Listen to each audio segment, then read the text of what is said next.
Hey y'all, welcome back to another episode of my podcast, Candid. I'm here with the owner of Fast Lane Group Clothing, Jamel Tuff.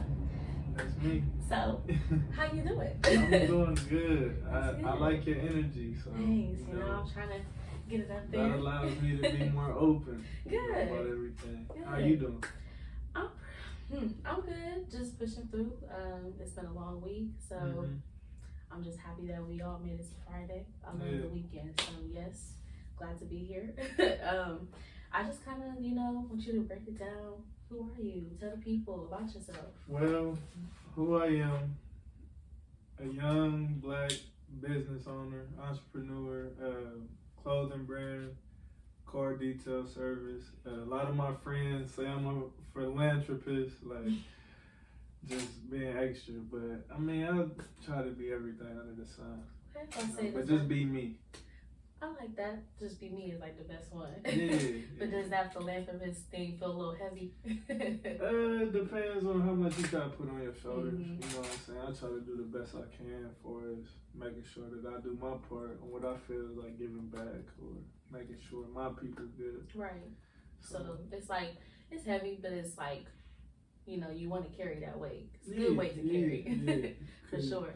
So somebody got to lead.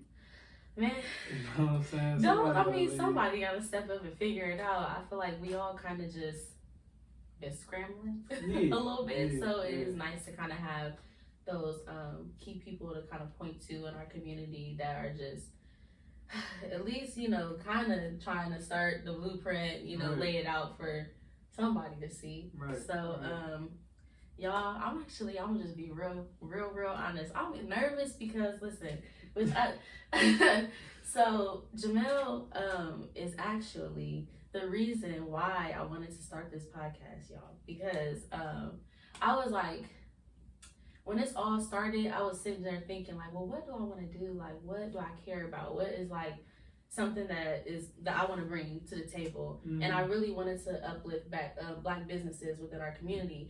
And I was thinking about like how, well, we've known each other since 2012, high school. Yeah. So I was like, Jamel has always had a business. Like literally I feel like he's always had something going on. Like when I first reached out to him, I said, you have Fast Lane Crew, you do your detailing service, and I was like, I think you was selling plates at one point or something like that. I was helping my grandma out with plates. And I was just kind of like, I don't know, it was like motivating to me because I don't know a lot of young black entrepreneurs. I don't know a lot of young male. Well, really, it's not a lot of us doing this kind of stuff. So it's kind of, I don't know. It was like I was interested in how you have just been kind of like building your brand like over the years, just like progressing.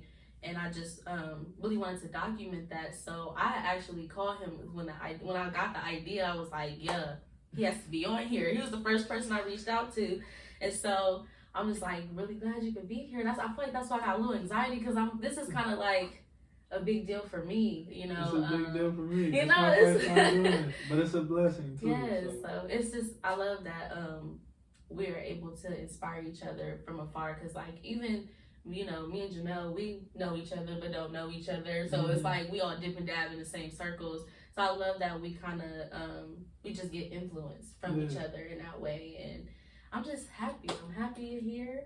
It's so nice to do this. Like I feel, and it's been a long time coming to get to this episode. All great things take time though. It don't happen overnight. You're right. So, can you tell us a little bit about Fast Lane Crew Clothing? Like, where did it come from? What was the inspiration? So, the inspiration from it, I'm gonna take you all the way back to, what was it, middle school? Oh man. No, it was high school. It was early high school, probably like my sophomore year. Me and my friends, we used to call ourselves the crew. And we used to have these little kickbacks every weekend. And, my mom would go to her, at the time, was her husband now, but at the time it was her fiance. She would leave for the weekend. We'd have kickbacks, all the homies come over. Everybody, we just was the crew. Then everybody went to kick it with the crew, whatever. So that crew part always stuck. So then the fast lane part pretty much came from like just like a lifestyle aspect of things. Like I had actually researched it on Urban Dictionary, and like it was perfect. It said something about like living a quality lifestyle of like wealth and things, just things that I feel like I want my life to go. So basically it was like put two and two together, you get Fast Lane Crew. Now the logo, it came from one day. I was living with my dad. I was in his attic. I had got off of work like 12 at night. It was like 3 in the morning. I was on Chris Brown's Instagram for whatever reason, and I seen because I like his painting. So he had this painting of this guy. He had on like a motorcycle helmet. So I was like, all right, I'm gonna try to redraw that. Just try to redraw it. So then I did it, and then I was like, wait, let me try to put my own twist on it. I went ahead, threw my own twist on it, put the camo on there. Then I transferred it over to like make it computerized from a drawing to like a a logo. Okay. And then it was like, what? It was like a couple of my friends, Cam and Malik, they had a clothing brand at the time called Creds. So it was like just to see how they was getting to it. It was like, let me see if I can dip and dive in the same field. So I threw the logo on some shirts. And that's how it started. Like, and that was what, was that 2015? Yeah, I want to say that was 2015. Okay. That was 2015. Was it June 21st? What say did you do that? Was it coming right out? That's like around the time you was coming out of Eastmore too. Yeah. So I didn't go straight to college or nothing right after Eastmore. I knew I wanted to go because I played basketball. I knew I went to hoop, I just didn't know what I wanted to go to school for. So it was like, okay, let me find out something to do in the meantime. And that's when I came up with the clothing brand, and that's where we are today. And now we're here. Yeah. Okay, so it went kind of from like a hobby per se to like kind of like just, it's like a lifestyle in a way. Yeah. Okay, and I always kind of wondered like, where did Fast Lane Crew come from? Yeah. Like, what is this? And I love that crew aspect. I'm definitely like a collective person. I love collabing. I love doing stuff that's like community based. And so anything that has to do with like uplifting the people, I'm like, we here for it. So I definitely love that, just that sentiment, like that this is, me and my people, and this is kind of like that lifestyle that we want to it's like you want to create this lifestyle for your community too, like that they can kind of be in the Fast Lane Crew too. So I feel that. Okay, so what, like, did you see Fast Lane Crew being where it is today? Like, did you imagine it being what it is now? So with anything I do or I start with my life in general, anything, I always base it off of like 5 years, 10 years, whatever. So with the clothing brand and then knowing my work ethic, it was like, okay, I want this to be on a level of like a Billionaire Boys Club or a Bape or a Supreme. Like I always looked at it in that fashion. And it was just like, okay, well, they put in a lot of work. You got to put in a lot of work for this.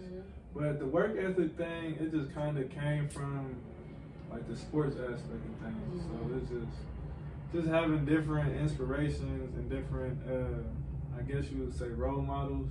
Like far as like certain athletes that I had studied, or certain rappers, or just people in life, they all got one common aspect. All the greatest people or whatever they do, their work ethic is through the chain. So it's just like, okay, I want to be in that lane of when I'm gone, people can say that was a great man. Right. And he worked hard. Right. Like that's the only thing. If you can attach that to my name, I don't care what else. You can call me anything else. Right.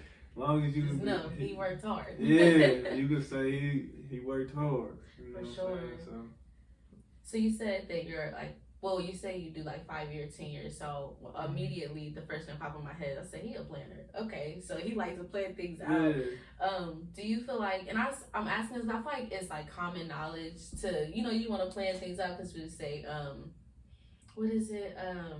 Improper preparation. Preparation prevents failure or something. Poor performance or something like that. And I kind of just think about, I think about myself. I struggle with planning. So like, can I ask you a question? Yes. Why do you feel like you struggle with planning? Because I feel like I've never been a scheduler. Like I've never really, cause I kind of feel like life is very up and down, so it's very difficult for me to kind of get like a set schedule, and I feel like it's been that way since I got out of high school too. I think like as I became an adult, I just feel like. Can I give you some advice?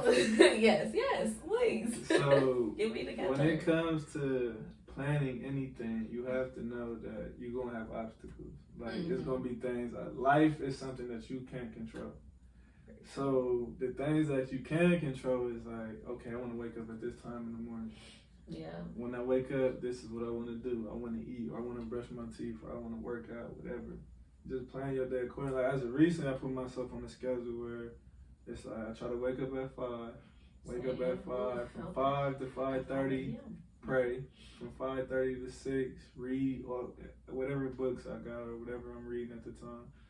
From 6 to 7, that's workout time, and then 7 to 8 is like getting a shower, watch interviews, listen to music, whatever, and then 8 o'clock comes. Okay, let's start the work. Let's start the day, or go back to sleep, whatever. Because my tone for the day is already set. Right. Like I done talked to God. I done put some knowledge in my brain. I done got my body right. I done ate right. I'm clean. Yes. Like. So boom, let me just go where the day takes me.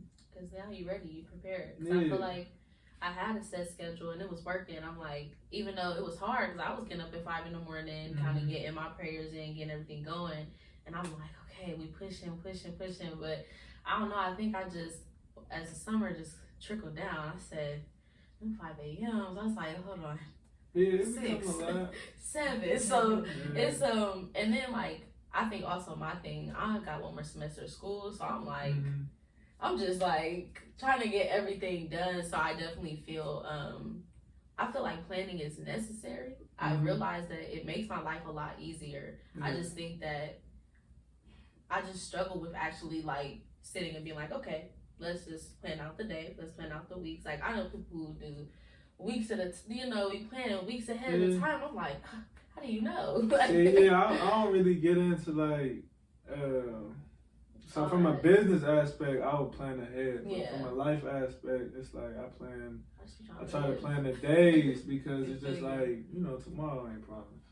Very true. So it's like I just try to plan the day and not really, okay, this is my routine for today. If God willing, I can make it to tomorrow, boom, let's do the same routine. Yeah. And then, so on and so on. But I'm just not really into bragging about tomorrow or anything like that. Like, just not really into that. Okay.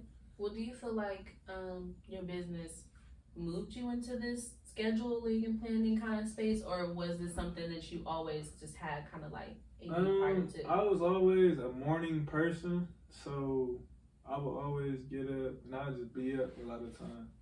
And then I think, after high school, when I was trying to play basketball again, I would get up and I'd go work out.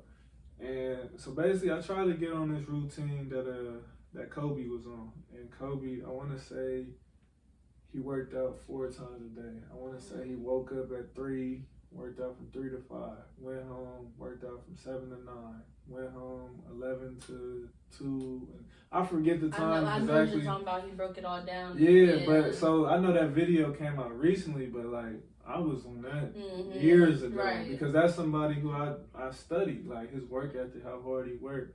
It was him, it was Floyd Mayweather, it was Tupac, it was Jay-Z, it was Muhammad Ali. Those are my guys that I really studied and like, okay, they all got one common thing. People say that they could be the greatest at whatever, but okay, why do people say that? Right. They work hard for that. Yeah. So it's okay. No matter what I do, if I play basketball or I clean cars or sell clothes, whatever, let me apply that same method they have so I can attain that greatness. Because at the end of the day, you only get great from hard work. Very true. You can be talented, but you can waste your talent. Hard work always beats talent. Yeah. So I definitely feel that for sure. Yeah. Do you feel like, even though, I don't know if you know Jay-Z, I don't know if you know these people, but I don't. But do you feel like, I wish I knew Jay-Z. I mean, Nipsey is another one. I'm definitely a fan of Nipsey for sure. But do you feel like that it's like a mentorship kind of thing without having that like you know what I mean, that direct mentorship. That's like I don't know, that's kind of how I feel about the people I look up to, the people that I'm kind of following. It's like you a student in a sense, but and they the teacher, but they don't know it, so you just kind of like following what they're talking about. The thing is, I don't mean to cut you off. I'm sorry, but the thing is, they do know it, like, and they know it because they know they have reached so big of a status that people flock to them. Like, even it's a Jay-Z lyric. He said, "Hope did that, so hopefully you don't have to go through that."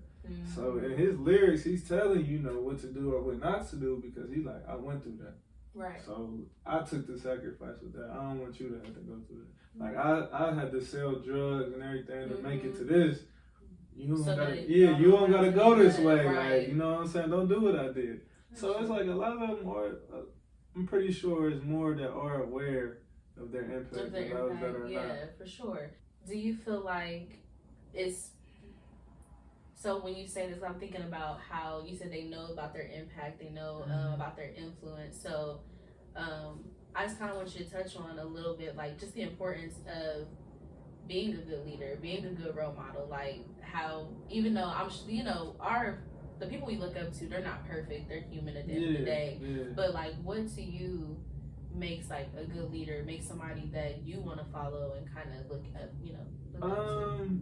See, me, I'm a man to where I'm gonna stand on all 10 toes about my actions. So whatever consequences come with that, I can hold myself accountable for it.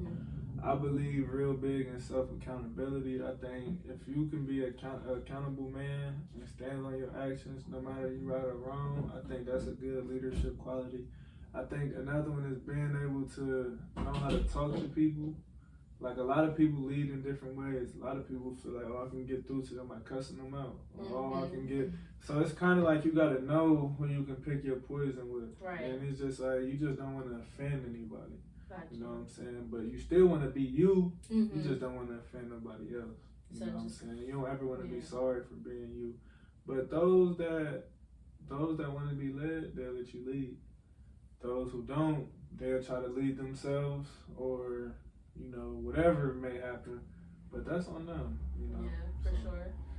And I think it's important as a leader, especially just a Black leader in our community, it's important for us to kind of like set the tone in a sense, because we do become the face of our community. And, I work at the Boys and Girls Club. That's kind of like my thing. I love the kids. So I think, and like a couple of my club kids follow me.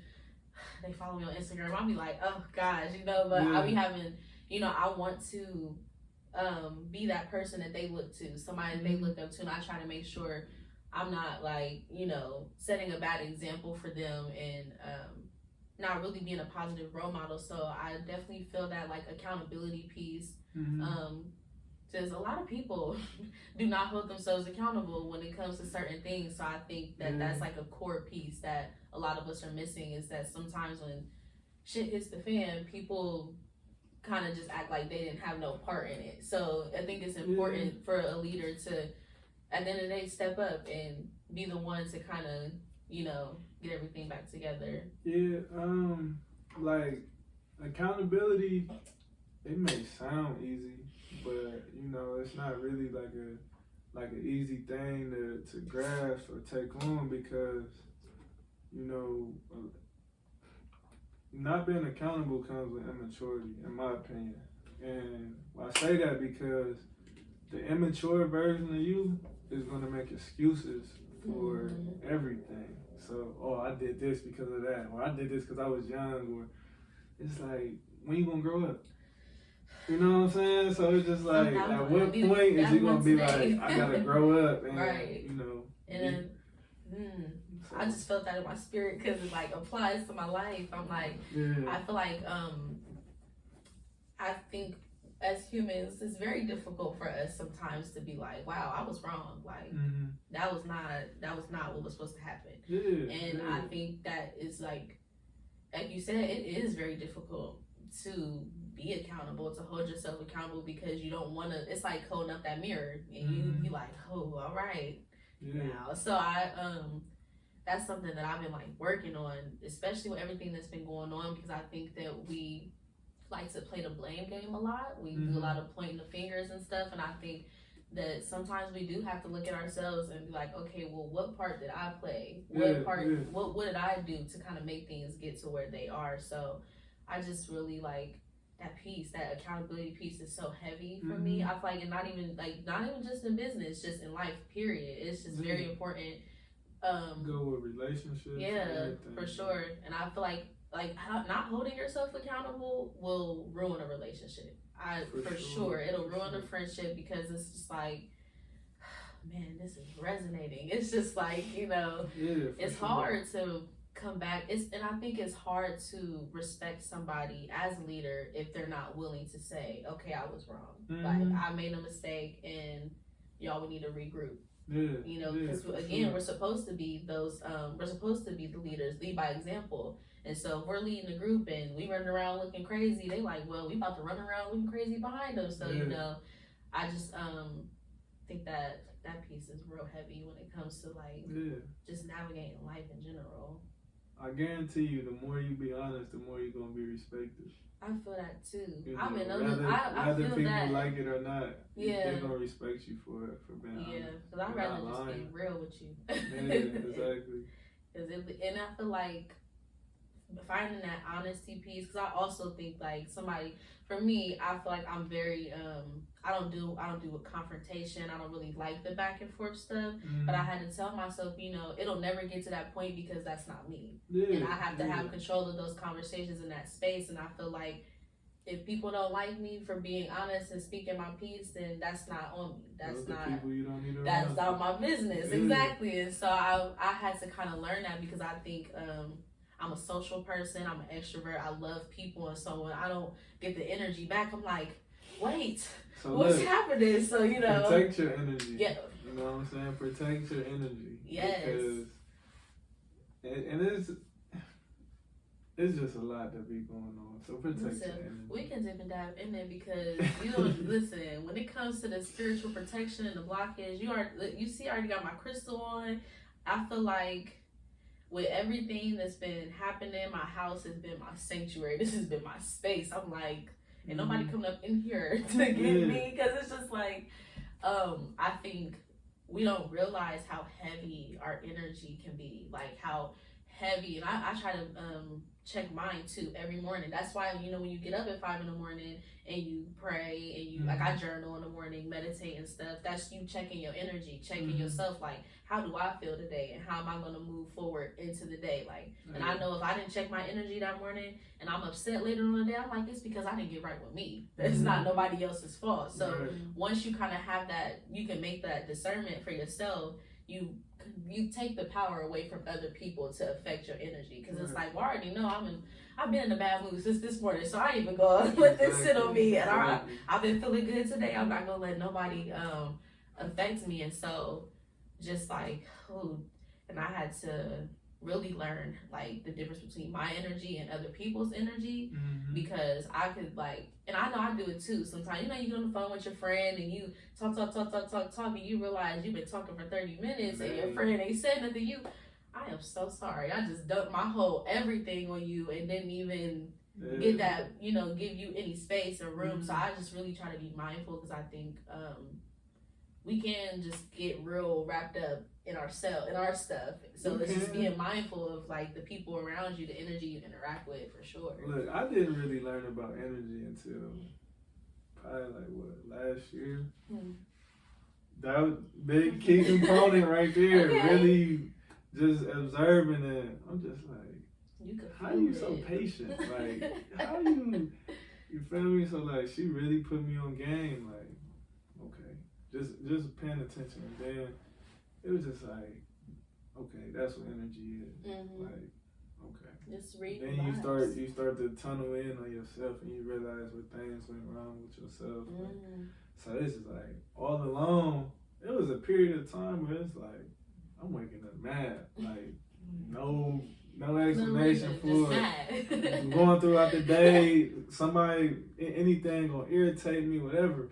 I'm thinking like, why am I mean? Like that ain't even my character. Yeah. So that affected everything else around me. Like, so it's like, all right, bro, you gotta do some self-reflection, and that's what I've been doing as of recently, like just self-reflecting, like just being in a good space, being happy with myself, getting back into the schedule, you know, doing the things, eating right, all that kind of stuff. Just really having tunnel vision on myself, being happy with myself.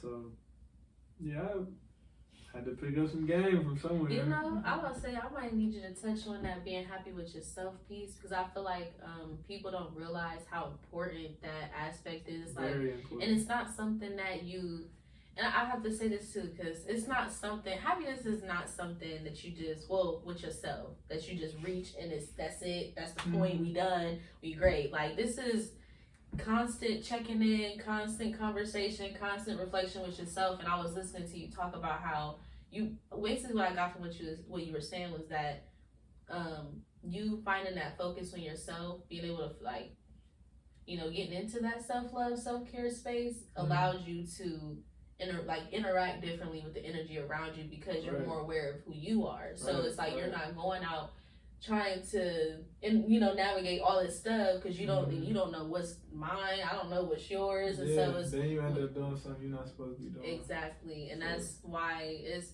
it's a long journey to get to know yourself. You're gonna be doing it your whole life, but it's better to at least be checking in and kind of getting in that space of like, okay, well, what do I need today? What is working for me? What's not working for me? What habits do I need to let go? What do I need to pick up? So I think that self-love aspect, and I keep going, you know, because we in this pandemic. That's the thing that I've been working on too. Like, for quarantining, it made me look inward. Like, it forced me to really shift my focus. And I thought it's so crazy, because at the beginning, I started looking in the mirror every day. Like, every morning I would kind of sit in my mirror and write, draw, whatever. And I had looked at myself one day, and I told my god sister, I was like, bruh, I've never really looked at myself in the mirror for real.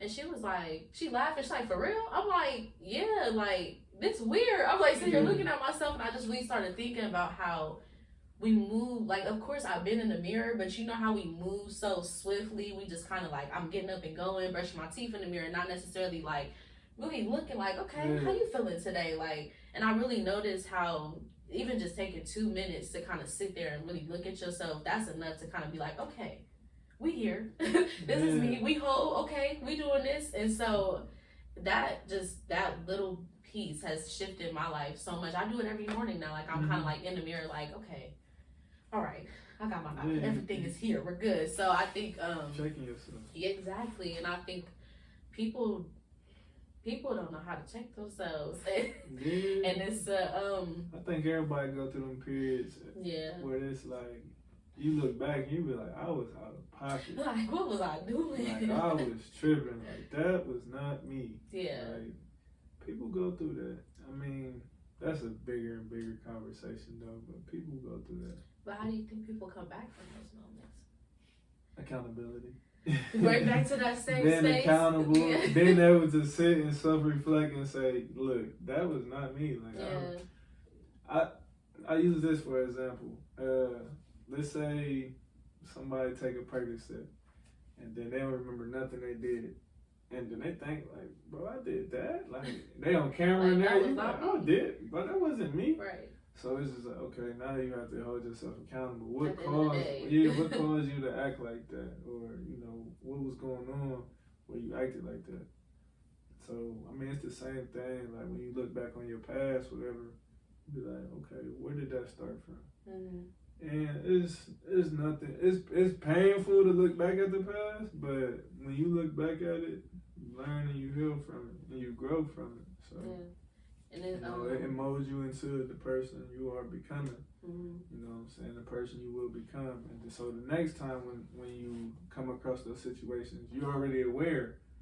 So it's like, if you do wrong, you already knew what you was doing because you've been down this road before. Right, exactly. So you have to hold yourself accountable to, I'm cool. Recognize those signs. Be like, we're going down this path again. I ain't even going to do that. Yeah. When you were talking about just, you know, people holding themselves accountable, and that's like how you come back from having those moments where you lacked integrity in a sense. It made me think about this whole cancel culture stuff.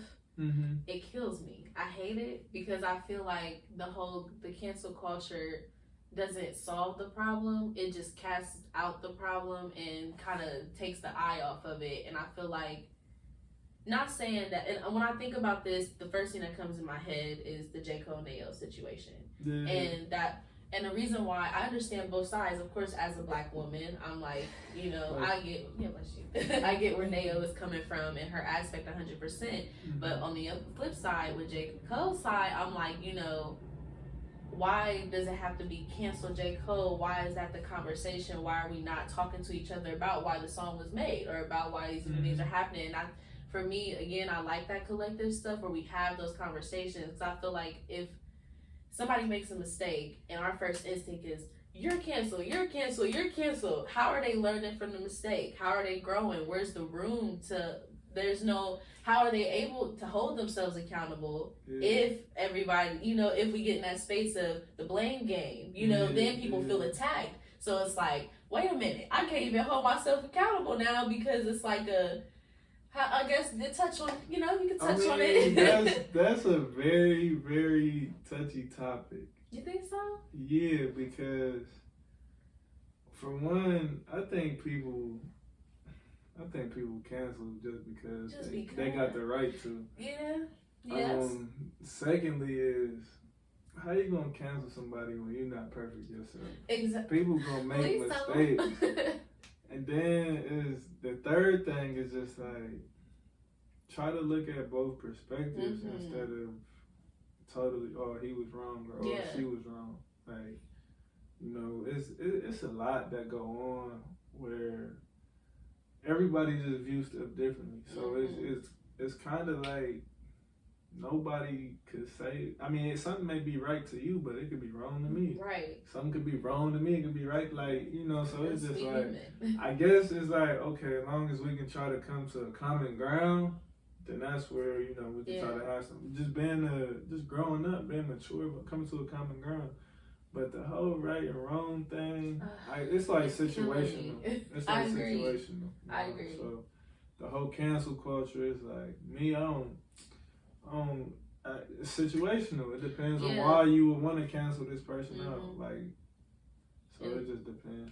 And I'm gonna be honest. I'm gonna say it first on this podcast because I feel y'all with Miss Doja. I feel y'all with Travis Scott. I understand, but listen, I still listen because I like them, and I feel like I think what it comes down to is your personal preference. And I think a lot of times, I wish I could remember the post, but it said that one of the issues with our society is that we feel like our personal preference is basically law. I've seen that. Yeah, and I think that. Yeah, and I'm like, when I seen that, I was like, that makes a lot of sense. Like, why we have a lot of these disconnects, because how you said right and wrong. And I know for all y'all insecure fans out there, my lead therapist, she said, do you want to be right or in a relationship? And I was like, I felt like she was reading me. I said, well, that's the truth. Like, sometimes it's not about being right or wrong. It's just, again, that common ground. I think a lot of people forget that we got to get to that common ground. It's a lot of arguing that takes place. And for me, as a Black woman, I don't really like to do the arguing back and forth with Black people on social media, all that mess. I just feel like, it's like, y'all, come on. Like, it's just, why are we sitting here worried about J. Cole and Nayo and them and whatever the shit is? And they cool. They dropped a song with each other a few years back. They probably kicking it. I don't even know what J. Cole and Nayo doing. They not worried about me. We still sitting here in a pandemic, in the brink of a race war. Like, and I just was like, the conversation, we get so into the noise. Like, we get so in the mix of everything that's going on that I think sometimes people are like, when you get lost in the sauce. Right. And eventually somebody got to stick out and be like, this don't make no sense. Like, this stuff that we're doing, this back and forth, is just not productive. I feel like it's so counterproductive. All that is true. Far as like that situation, it's like, I mean, it's like it's a lot of just being fed up. Like it's a. I'm not a black woman, but I know that y'all be fed up.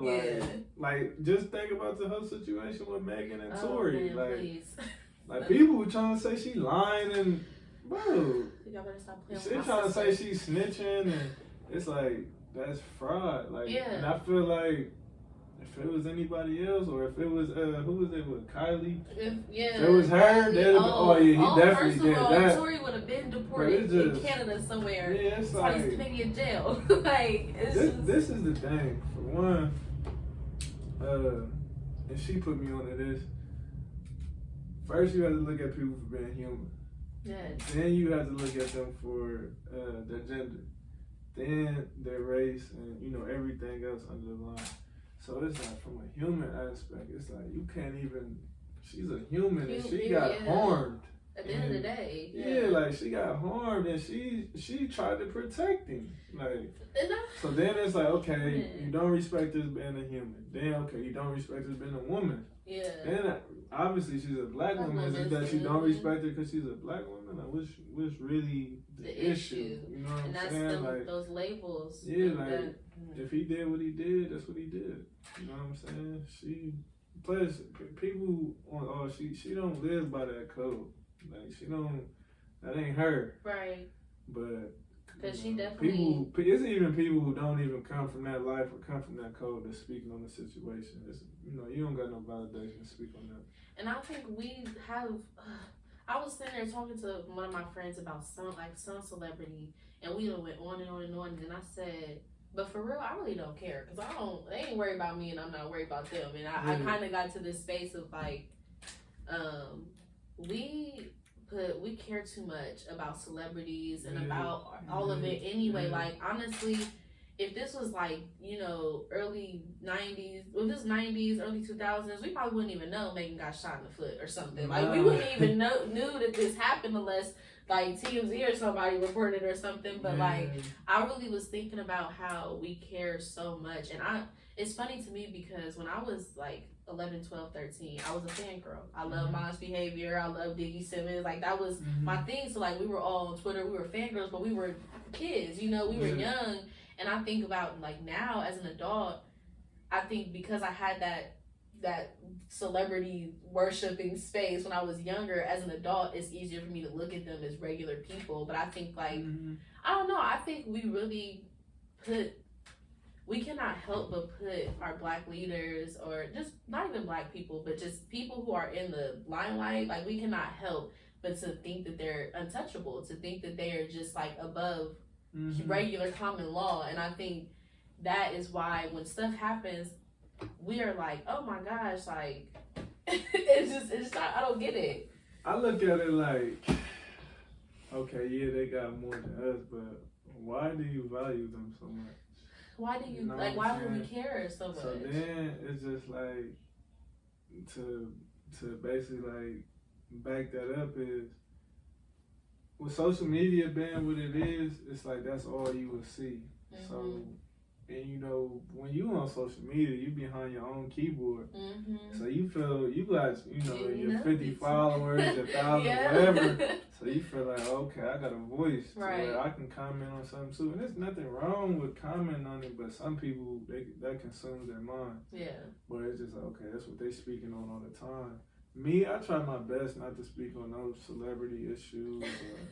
I try to. I don't like even when there's stuff going on Twitter. Like I try to not speak out as much as possible about something, just because it's like I would rather call you and talk to you about it. Yeah. Instead of the world. Why we gotta do the whole the show? It's all extra. Yeah, because some people they live for that, and me, I ain't living for that. Yeah.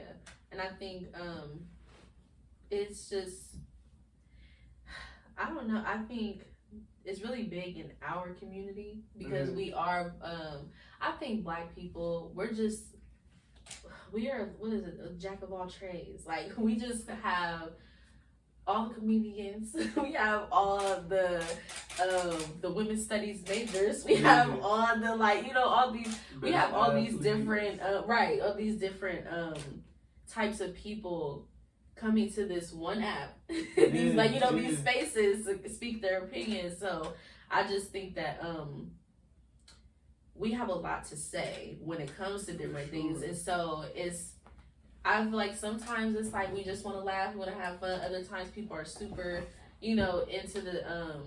into the mess that's going on. But I feel like regardless, Black people are like carrying these conversations at the end of the day. Like pop culture is Black culture, like at period. And I mean, it's just like I said, it's just gonna be a deeper conversation. But with Black people being the first people, and it's so much that we started that people don't know about. So it's just like, if you did something first, you probably gonna do it better than everybody else. Yeah, or sure. you gonna be the one to set the mold and everything. But like I said, that's a deeper and deeper conversation. We'll get into that another time. But that kind of moves us into me into the Nothing Moves Without Us shirts. You see, I don't know if y'all see. This is Jamel's Fast Lane Crew, y'all. And when I saw your initiative when you were planning to do your commitments and stuff, I was like, man, this is why. Because I was like, this is I got a big it was lesson a big out deal. of that. Oh, okay. I got a big lesson out of that. And so you could talk about it a little bit, like what I guess just tell us a story about it. So I mean, it came from everything that was going on, and then I had put that shirt out. I want to say 20. I'm not sure when I put it out. It was. I couldn't tell you when I first put it out. Yeah, I'm trying to think. Like June. But basically, it's straight to the point. Yeah. Nothing moves without us, and then it was just like everything that was going on. It just became more and more relevant. Like, even though it had took for a traumatic incident to happen, nothing changed until we was like, all right, we about to start tearing shit up. Right. So, and then you just look at everything aspect, from music to sports to whatever, culture, all that. Like, literally, we the start of everything. Right. So literally nothing moves without us. When you put a Black woman in the room, she's gonna multiply everything by 10. Sure, yeah. Like, she's gonna make sure everything cool. So it's just literally nothing moves without us. And what I was trying to do with that was like, okay, I got the shirt, I got the design. Let me put it out. Let me try to get 400 sales, because my goal was, we just passed the 400 years that they say of slavery. Oh, got you. Okay. So let me try to get 400 sales, and then this is where the money is going to go. And I wanted to donate to all of them different places and things. But just in the world, and in general, especially in Columbus, it had got burnt out because it was like, different brands that they was making a little Black lives. Yeah, and it's just like, they benefit was just straight profit. Oh, this for my pocket. Me, I was trying to break the mold. Like, bro, I'm not about to capitalize off a Black man dying. I'm not about to. That's like when Nipsey died, I'll go ahead and make a Nipsey shirt. Right. Knowing people gonna buy it because it wouldn't. No, that's corny as hell to me. Like, I feel like you gotta stand for something, or you gonna fall for anything. So, in my opinion, for those brands that took their time out, and I don't even like judging people or talking, but for those brands that did, I felt in my heart that was wrong, because it's like you capitalizing off of death. Yeah. I don't think that's ever cool. Yeah. I feel like money kind of pushes people to do all types of things, all types of stuff, and I learned a long time ago that money is the lowest form of currency exchange. It's just not. It moves people. Money moves people, so it's very powerful. But at the same time, it's paper, and so to me, I just be like we go insane over this stuff, and the Black, like when you were talking about Black Lives Matter, people capitalizing off of that. I saw a couple people who did do like sales or whatever, like small sales and stuff, and I get it because they were Black businesses. Okay, cool. I feel like I don't know. I'm still kind of in between my thoughts with this. I I don't think black people have the right to capitalize off of, you know, George Floyd's passing. I'm not saying that, but I do understand why it would make more sense for black businesses to receive that support over a white business or, you know, non-black business trying to get a sale in, you know, or whatever. Like, I feel like if I'm gonna spend my money, I'm gonna go to the black owned businesses. If I'm going to support somebody that has a sale, that's where it needs to go, because ultimately the issue is there's not enough money flowing into the black community and these black businesses, and so this is why we need to shift and kind of move into that space. Have you seen the stat on how long the black dollar stays in the community? Was it 3 minutes? I think it's like 3 seconds something. Man, I want to say it was. It's not even like I can't 5 remember. minutes. It's like I want to say it's 6 minutes or 6 hours or something like that. I can't remember. Yeah, I think it's 6 hours. It's just, I mean, it's good to see that the growth is starting to be there for us from a black community standpoint. I hate the fact that it had to take for a death to do that. I agree. I think it should have happened more organically and more genuine, but I can't speak for those who have been doing it or started doing it organically or genuine. All in all, I would say, obviously, support black business for sure. The one thing that I want to really stretch is people who have a black business. Well, those people who want to spend with a black business, because a lot of people hold black business to a higher standard to where it's just like, why? You know what I'm saying? They're not held to the same standard as, you know. As any,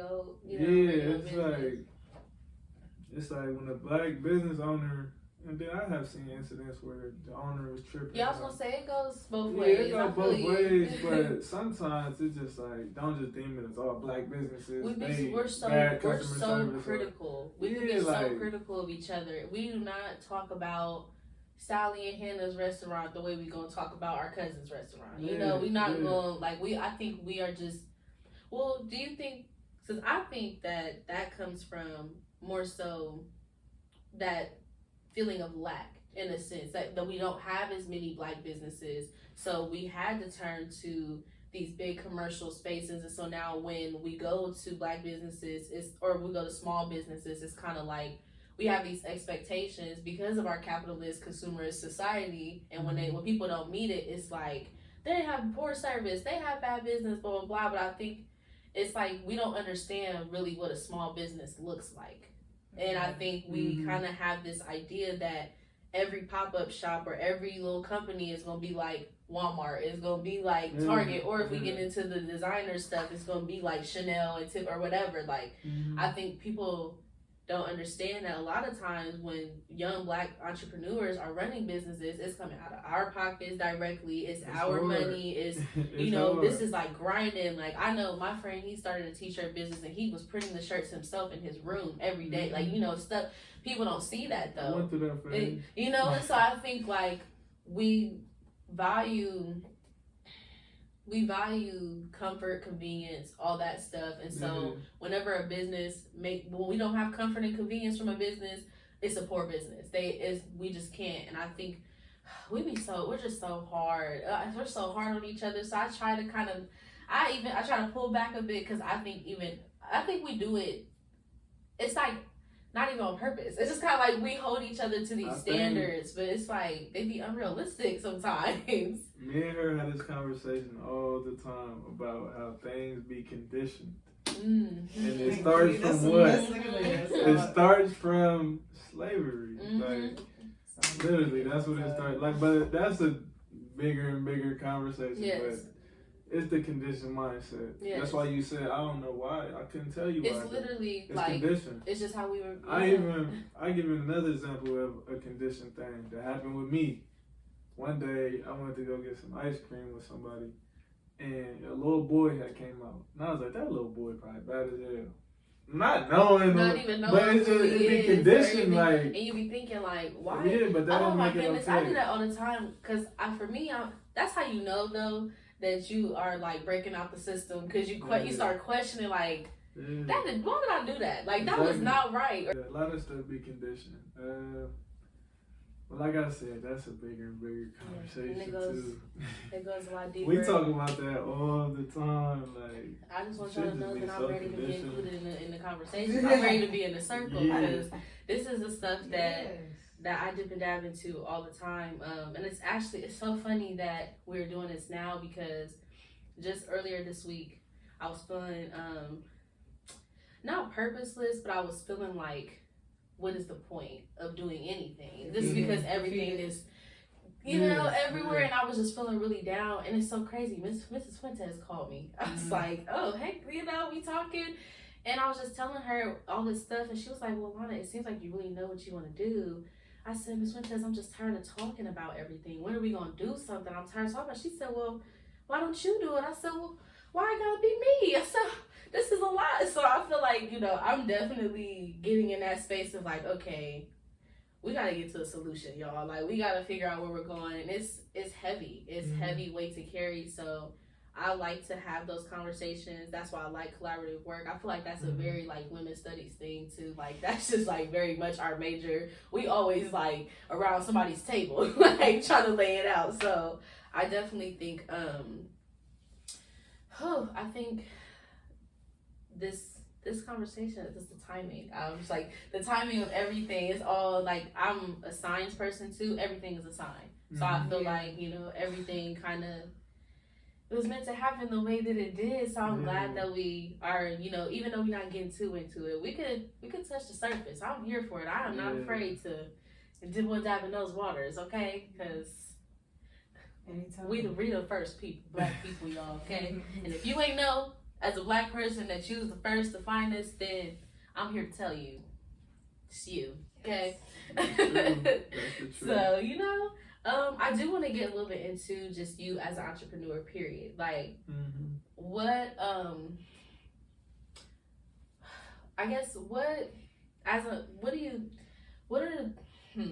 three, let's do three of your like key, 3 lessons you learned as a young black male entrepreneur? Like I said earlier, work ethic. That's probably top of the line. Second one would probably be just good business. You know what I'm saying? A lot of people say like handshake and a smile. I don't really believe in not being me when I do business. I like to be me, so I feel like that's how it should be. Yeah, like a lot of people, they put on a different face, or they feel like they can't cuss with their, not at their, but like with their customers, or whatever. But me, it's like, nah, you gonna get me, and I think that's also. I feel you. So I think that's also why it's like a lot of people gravitate to the things that I do. Like, okay, he do good work, he genuine, like he good business, he himself, he not trying to put on no front. And then I think the third thing was just accountability. If you mess something up or something go wrong, just being honest on it. Like, look, this happened. How can we go about fixing that? I have had issues with cleaning cars before. Like, one time, it happened on 2 different occasions. I was cleaning somebody's car and I accidentally messed up their radio. And you feel me? I told them off the rip, like, I replaced that for you. So I wasn't about to argue with them about all that. Extra. You may have did, like, nah, we just get out the way. Right. You know what I'm saying? Because I don't want nothing down the line to be like, oh, no, don't go to him. He messed up my radio. And he was, I ain't trying. I don't want no dirt on my name. Like, I don't want no dirt on my name. So, yeah, those 3 things. Hard work ethic, good business, and accountability. Yeah, and I want to touch on that good business piece, like, because I really think what you said about just being yourself is so important as a black business owner, because we be having we don't have to, but I think just our society, the conditions, again, that we feel like we have to kind of be a certain way. So I feel like you can be yourself and still be professional, still be a good business owner and be a good person, period. And I feel like I don't have to be like hello, you know, like be this whole a certain way to have you good gonna business. Get me. You gonna get what it is, up, and that's it. Like you trying to get your car, you trying to get what's up, bro? Yeah. You feel me?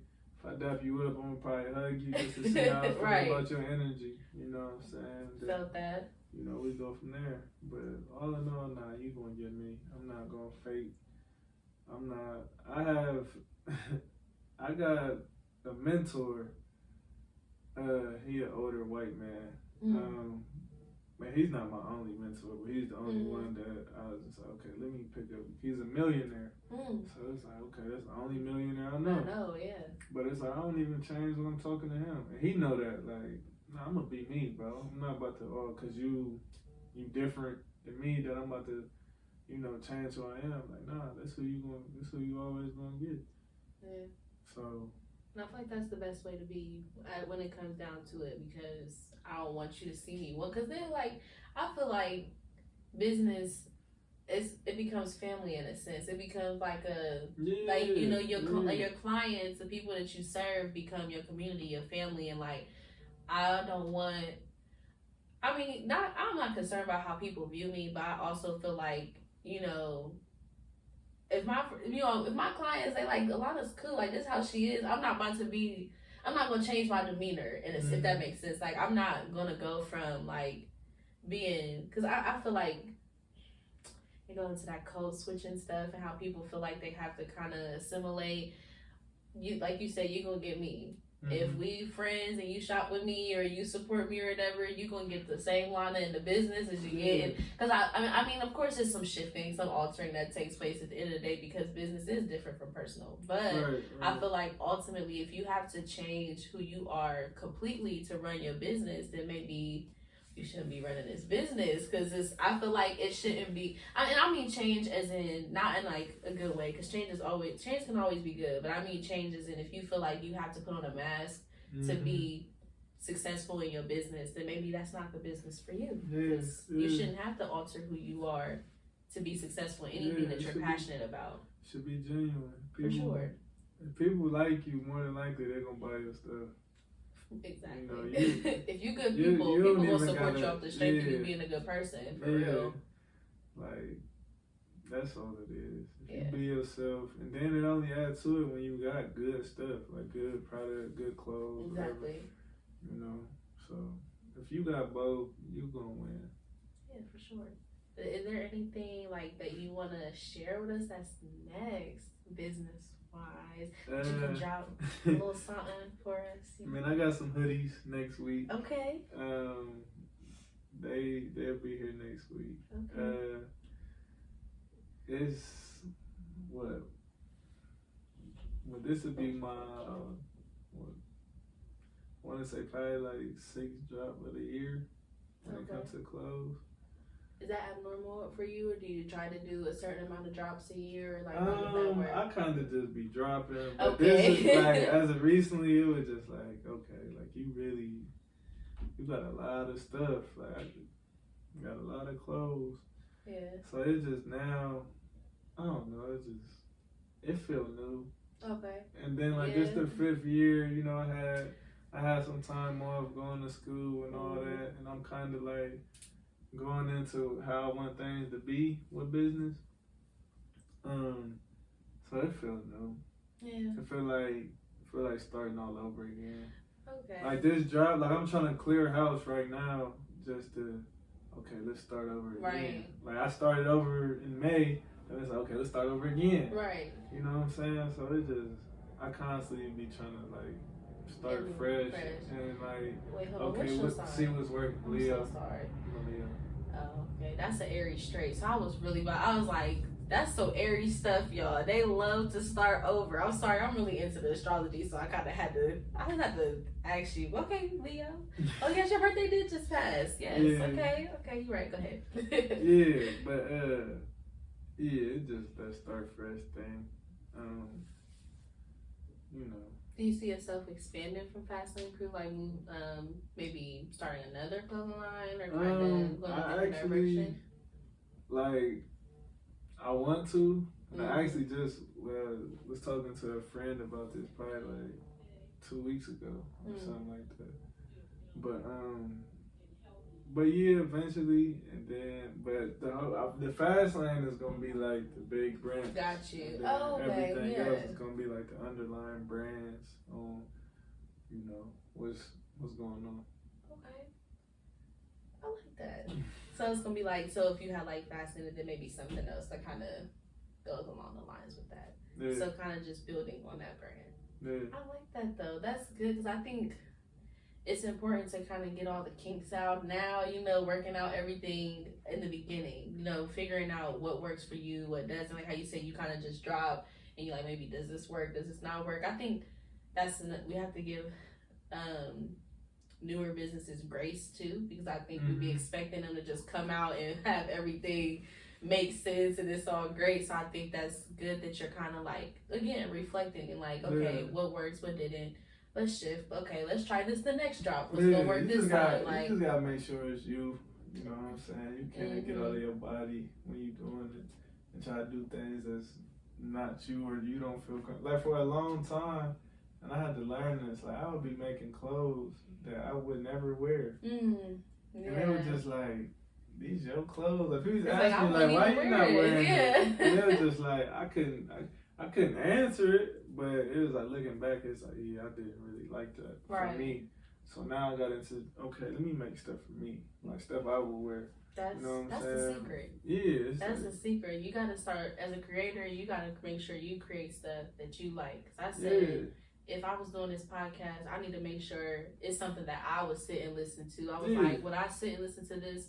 Okay, like, being real with myself, like, is this something that I'm really gonna do? Is this a topic that I want to hear? So I think you are your first audience. You're your biggest critic. So really, you want to impress yourself first, and then move on to everybody else. So I think if you're creating stuff that you like, people will see that it's authentic to you, and that's what I feel like draws people into that authenticity. That like.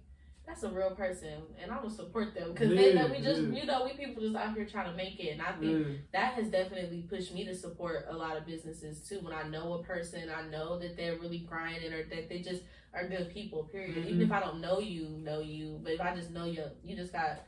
I ain't never heard nothing crazy about you or nothing. I'm like, but I know, like you said, how you don't want nobody speaking bad on your name. You don't want nothing out there about you because that's a trail. And it's like, I do not want that following behind me. So I think that is definitely a big thing when it comes to, being an entrepreneur. For sure.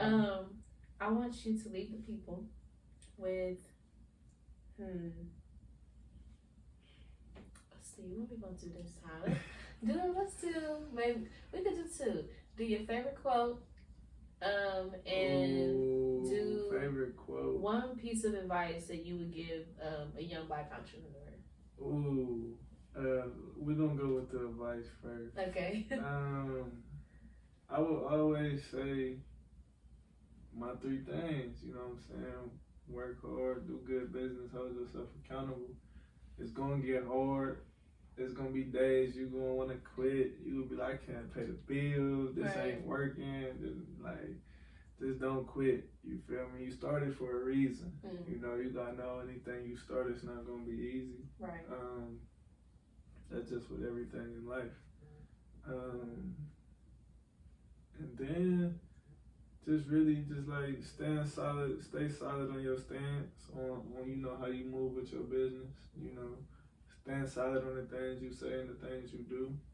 Accountability again. Favorite quote? I got too many of them. Like, I got way too many favorite quotes. I would have to say, I don't know. Do top two. One of them is a Tupac lyric. He said, I got advice from my father. All he told me was this: get up off your ass if you want to be rich. That's one. And then the second one is